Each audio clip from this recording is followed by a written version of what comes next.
Hello, my name is Kim the Introvert and welcome back to my channel, or welcome to my channel if this is your first time.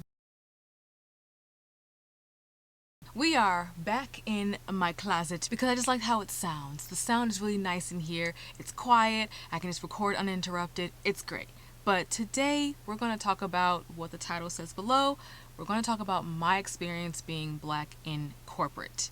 So I do have a intro video that kind of goes over what my overall experience was, and then some tips and then things that I learned while I was going through my years of being in an administrative / corporate type of office setting.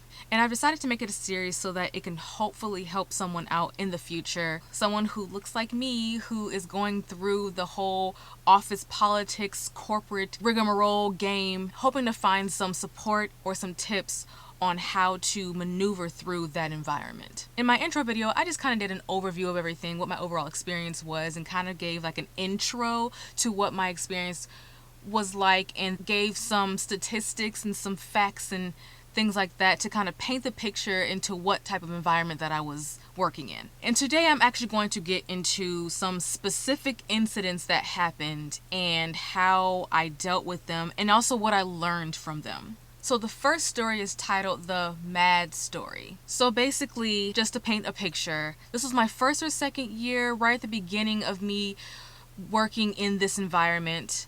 Again, if you didn't watch the first video, I highly recommend you do. I will link it up here in the card and or down below in the description box. But I was the only Black person, man, woman, or other, that worked at the company and in the office. So obviously different cultures use different words, we express ourselves differently, and we use different slang, things like that. And this specific incident happened while we were in a staff meeting, and an incident was being discussed about one of our clients, and I was putting in my input about something that I observed about an interaction that this client was having with someone else. And I said the phrase that they were talking mad smack about that person. The confusion on their face when I said they were talking mad smack about that person. It wasn't the smack part that confused them. It was the mad part that confused them.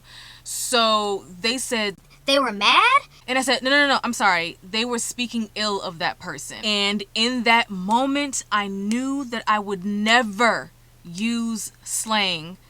I would try. I'm sure I did use slang, but it was slang that I knew that was universal. But in that moment, I learned a huge lesson that I needed to speak plain English, that I needed to make sure that I am very intentional about what words I'm using, and to be very, very clear when I'm speaking to people, especially if it's something that is pertaining to an incident that happened. So it was very embarrassing for me, and I felt really, really weird and awkward in that moment. I'm glad I was able to find the correct words to better communicate what I was trying to say. But in that moment, I just learned a huge lesson, and I realized, oh, you know what? This is not my environment. I am an outsider, and I need to make sure that I speak in a way that everyone else will be able to understand me. I'm sure some people would question why I would have even used slang in the first part. Honestly, it's because, like I said, there was universal slang being used. There was casual language being used in that moment. Even though they were talking about an incident, they weren't using these huge technical and large encyclopedia and dictionary words to discuss what was happening. So it was very clear, plain English. In the moment, I felt comfortable with just being casual, but it just went too far over into casual and went into an area that just wasn't even understood. So I just learned to never do that again, and to be very, very, very clear about what I'm talking about so that there's no confusion at all. So the next story is the Black American flag story. So most people don't realize this, but besides the Pan-African flag, there's also a Black American flag. And I discovered that during when the whole, Black Lives Matter movement was going on, and, the conversation about the treatment of Black Americans in America and, you know, the inequalities and things like that, when that all got riled up, I think a lot of us started looking into the Black Lives Matter movement and started getting curious about, well, what else is going on in the world, or what else is going on in this country that we should know about that pertains to the inequality and the mistreatment of Black people. So a lot of us the pride in ourselves was reignited during the Ponderosa. So as you know, during the panoramic, or there was, the mask mandate, I worked in a medical environment. So of course I had to wear a mask, which I was totally fine with. And so I decided to get creative because I like to dress up and make outfits and I love fashion and stuff like that. Side note. And so I decided, well, I'm going to go on Etsy and order a bunch of reusable masks so that I have masks, number one, that I'm not just throwing away and putting in the dump, but also masks that will better go with my outfits. And I still have those masks. I haven't gotten rid of them because they will come in handy. There was one particular mask that I bought that was the Black American flag mask. I had the mask on at work. Before people start, there's nothing wrong with wearing the flag of your people. There's nothing wrong with it. If you can wear an American flag, you can wear a Mexican flag, you can wear an Ethiopian flag, you can wear a Puerto Rican flag, you can wear a Jamaican flag. Like, you can wear whatever flag represents you and your ethnicity and your roots. That there's nothing wrong with that. And so I was wearing the Black American flag because it was something that I had learned about and I thought it was really cool. And I was wearing it, and we had a Zoom meeting, and I was in person at the office at the front desk at the time. Everyone else was at home. So I had to be wearing a mask where I was. So I was the only person in the meeting wearing a mask. The meeting starts, we're talking, and then the CEO notices my mask. And then he asks, What symbol is that? What is that on your mask? And I said, oh, it's the Black American flag symbol. And then he says, oh, I didn't even know that existed. And then he quickly changed the subject and moved on to something else because I think he realized that his statement was ignorant.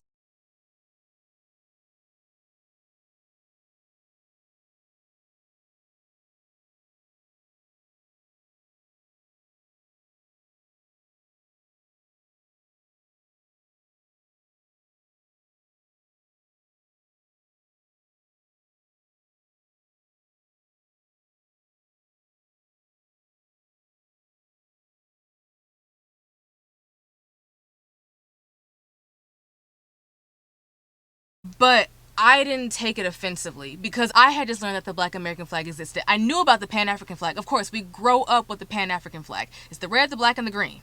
That's what we grew up with. And I know what the red, black, and green stands for. Put in the comments down below if you know what the red, the black, and the green represent in the Pan-African flag. I want to see how many people actually know. And don't be cheating. Don't be Googling and Wikipediaing, okay? If you know the history already, put it down in the comments. I just want to see. I'm just curious, honestly. So in that moment, I took note of that. And I just realized that, oh, he tried to do some damage control in that moment, like in real time. It was so quick, but I noticed that and realized that. And it was just another moment where I was just made aware, not intentionally, but made aware that, yep, I am definitely a minority here. I'm a different person. I am an alien to these people. They know nothing about my culture. As long as you treat me like a human, that's all that really matters. But it's interesting, the little things that remind you that you are different. The little things. So it didn't hurt my feelings. It didn't upset me. I wasn't mad. I didn't feel like I needed to report it or anything like that because he wasn't trying to be offensive. And he quickly tried to move on past it to change the subject. And I was okay with that because I would have just dragged it on and been like, yeah, we also have a national anthem and it would have been too much. And it's just because I'm proud of us, and it's cool that we made our own identity within this country. So that's the only reason why I'm just like so fine with discussing what Black Americans have established in America. Yeah, I just thought that moment was kind of funny, but something that I never forgot and took note of because, again, I just remembered, oh yeah, that's right, I'm an outsider. And then the last story I have is the natural hair story. So I was kind of avoiding this one just because it's kind of uncomfortable, honestly. And I know a lot of Black women especially know what it's like when you're not in an environment that is filled with people who look like you, who understand you, who come from a similar background. You kind of are a little subconscious about certain things about you, whether it be that, oh, I'm being treated differently because of my skin, or oh, if I wear my hair this way, they're going to think this about me, or ooh, if I wear this type of outfit, I'm going to be looked at differently. So the hair story is just uncomfortable for me. Most of us know about the Crown Act and about the various things that have happened throughout history to African Americans and Black Americans throughout American history when it comes to our hair and the politics around it and the horror stories around it and the inequality around it and just the downright prejudice and racism and texturism. It's very loaded, it has a heavy history, and sometimes it can be difficult to talk about. So I knew in the beginning, when I got hired at the company that I worked for, that I needed to blend in. A lot of us have been there before where we're trying to blend in and only stand out when it's about our work and not necessarily about what we look like. So there's a lot of code switching involved, as I needed to know earlier in the freaking Mad story. There's also a way of dress and a way of styling your hair that goes with that. So when I got hired, I had my natural hair out, but it was straight, which straight hair just blends in America. And then it came time for me to wash my hair. I didn't want to straighten it again. So I opted to wear my hair under wigs. And that's what I wore for years. I can insert pictures of all the wigs that I was wearing. So I used to wear wigs for years. One, I was already wearing wigs before I got hired there. I had been wearing wigs for several years. I really enjoyed them. I thought it was cool to be able to change my hair up really often. I liked to experiment with the color without destroying my own natural hair. I like being able to have long hair, then short hair, and then having a bob, and then having curls, having waves, having straight hair. I just really liked being able to change it up and having the versatility on a dime. I loved it, to change it up any second. It was great. One of the things I changed while I was wearing my wigs is, previously I used to wear my wigs for like a week or two and then switch it for another one. But when I started working in the office, I recognized what environment I was in, and instead I opted to wear a wig for an entire month. So it will be the wig of the month. That's what I wear for 30 days and then switch it out. And in the beginning of that job, I was wearing synthetic wigs. So I had to switch them out because by that 30-day mark, it's like, ooh, child, this thing is rusty, crusty, dusty. It needs to be thrown in the trash. So I needed to rotate them because at first I was wearing synthetic. Then I moved into human hair, and even though human hair lasts a lot longer, I was just bored. So I would still switch it up every month. And then when it came time for the winter time, I would just re-straighten my hair because that's when I generally straighten my hair, is in the winter. So I would just straighten my hair and wear it straight in the winter. And that was that. I never wore my hair out in its natural state, and I never wore natural hairstyles. So I didn't wear twists, I didn't wear braids, I don't even think I wore crochet braids, and I didn't wear any other styles that are associated with Black women. And I was literally doing this because I was trying to blend in and not stick out for the wrong reasons. And then, I can't remember what year it is, but I will hopefully have the date that I can insert when this happened. Juneteenth happened. Before Juneteenth was a national holiday, I personally celebrated it, and I would take the day off from work and do blackety black things. I would make a point to wear my natural hair out. And what happened was I wore my hair out on Juneteenth, and then I had to go back to work the next day. I was unable to make my hair flat enough to get under a wig and not look like a cone head. So I was not forced, but I had to wear my natural hair out the next day. And I was very nervous and I wasn't looking forward to it. I was happy that I had my hair out because I love my hair. I love my natural hair. I really do. But I was too scared to wear it in my working environment. And so I got to work. I was right. It brought a lot of attention to me. You're probably thinking, well, yeah, it brought attention to you because you changed your hair. When I changed my wig, no one would say anything at all. And I didn't wear natural textured wigs. That's what further let me know that, yeah, it's definitely my hair texture. So yes, it did bring attention to me. It was uncomfortable. I didn't like it at all. It was exactly what I thought it was going to be because now it was undeniable. Even though I had been there for, I don't know, a year or two at that point. Even though I wasn't the new girl, even though people knew who I was at that point and they knew my face, I interacted with them, I worked with them. They just made it such a big deal that my hair was out. They reminded me that I was different. It was exactly what I knew was the truth. And the truth is that in that environment, I was different. And I was different literally because I'm black. And I have no issues with being black. I love being black. There's nothing wrong with that. Very comfortable in my skin. But I was very aware of where I was. One of the comments that stuck out to me that never went away, like I always remembered it, and I know that they didn't mean anything by it. They really didn't. In their minds, they were complimenting me. They were praising me. They were showing enthusiasm and excitement for my hair, which is weird. Anyway, which in and of itself is weird because why would you show excitement for my hair? Anyway, they came in to the office and they said, "Oh, look at your hair. Wow, that's your fun hair. That's your party hair." That was so weird to me because why the hell is the hair that grows out of my follicles party hair, fun hair? It's just hair. And I know that's not what she meant. I know she didn't mean anything malicious. Me being hypersensitive to microaggressions and internalized racism and subconscious feelings and prejudice towards other people who don't look like you, I knew that even though they didn't mean anything malicious in that moment, that came from something else. Like it came from something else, and it let me know loud and freaking clear how they viewed me and how they viewed my hair. And it was an uncomfortable thing to have to realize in that moment. Because again, I have to work with these people. I have been working with them for the past year or two, and I don't want to know that you view me as an other because my hair and skin is different from yours. It's weird. So nothing ever, I didn't report anything. I didn't correct them in that moment. I just remembered that moment and just remembered that, yep, I'm definitely an other.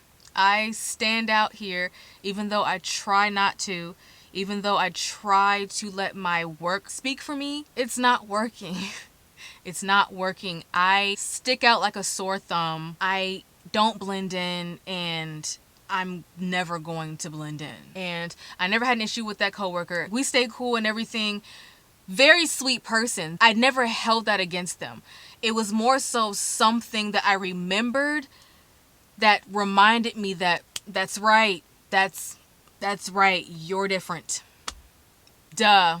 In case you ever forgot or was wondering, you're different. But yes, never had an issue with that person. We were fine before, fine after. Very sweet and very caring person. They always showed grace and care towards me before and after. It's just that one comment was weird, and I just didn't take it to heart because I knew that they did not have malintent. That's the natural hair story. So with videos like these that have a more serious note, it's not just me telling a story and trying to entertain you or give you some shock and awe. It's me trying to share an experience and find people who have also gone through the same thing. So basically find a community of people who understand, and also to let people know that this stuff does happen. It is real. It's ongoing. Who knows when or if it'll ever end. And what I want to do is, before I close out this video, I like to give some tips and advice on how to navigate a work environment where you are the other. Number one, keep your cool. If something happens that is uncomfortable, upsetting, maddening, sad, disrespectful, any of those negative, uncomfortable feelings, keep your cool in that moment, because you have to remember that you're at work. You are in a work environment, and also you're outnumbered. You don't want your emotional reaction to become how they view you. You don't want to just blow up, and rightfully so, only for them to judge you on that one reaction where you had the right to react in that manner. So just remember, keep your cool when something like that happens, remember the details. And if you are comfortable with speaking to that coworker, if it's someone you have rapport with and you talk to on a daily or a few times, then go ahead and let them know that, hey, that thing you said, that thing you did, it made me feel like this, and I just wanted to discuss it with you. And make sure that you don't just talk about I feel, victim, which you should still discuss that. But also be sure to include the verbiage that your job has laid out for inclusivity. So if there are policies, or if there are rules, or if there's a slogan, something that is commonly said or spoken or known at the office that pertains to inclusivity, include that information in there, include that jargon in there, so that they don't try to turn it back on you and say, well, I think you're just being sensitive.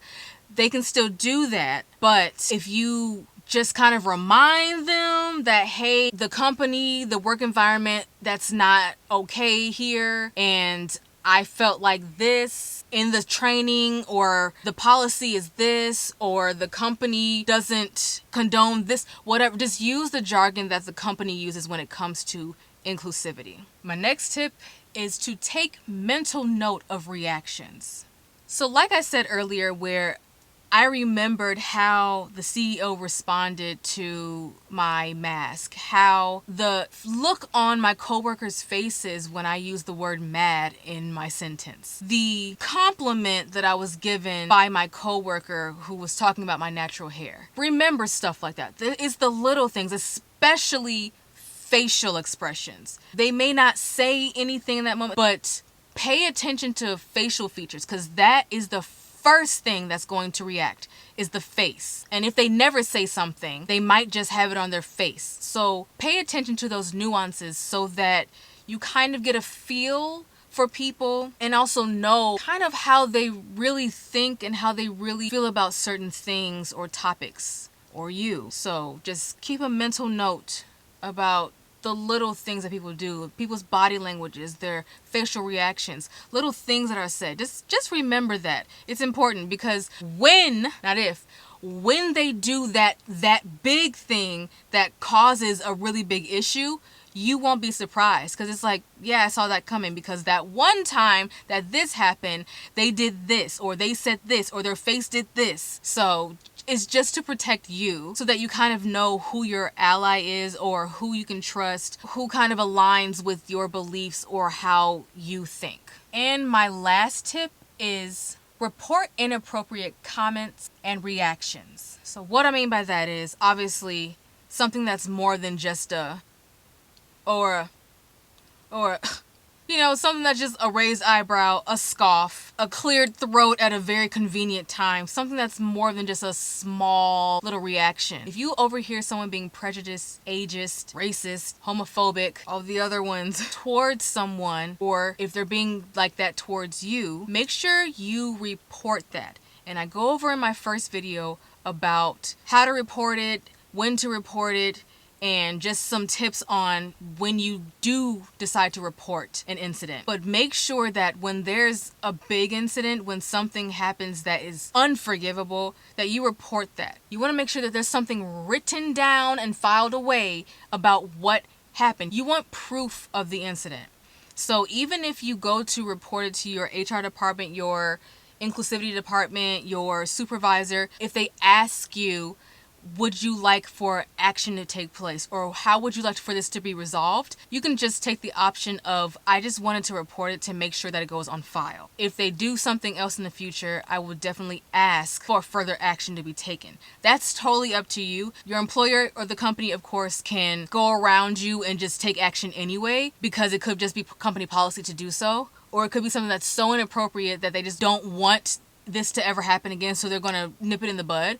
But there's always the option of just making sure that what happened is written down and put on file. And that is all I have for today. I want to thank you so much for watching this video and visiting my channel. If you have any comments, questions, or concerns, you can go ahead and place them down in the comment section below. And I would also like to hear any of your stories or experiences working in an administrative corporate type of office setting as a woman of color. And until next time, take care, be strong, everything will be okay. And remember, you are more than just your physical appearance. They hired you for a reason. You have skills, you have knowledge, and you have value, and you bring that to your company and or employer. I'll see you in the next video. Bye.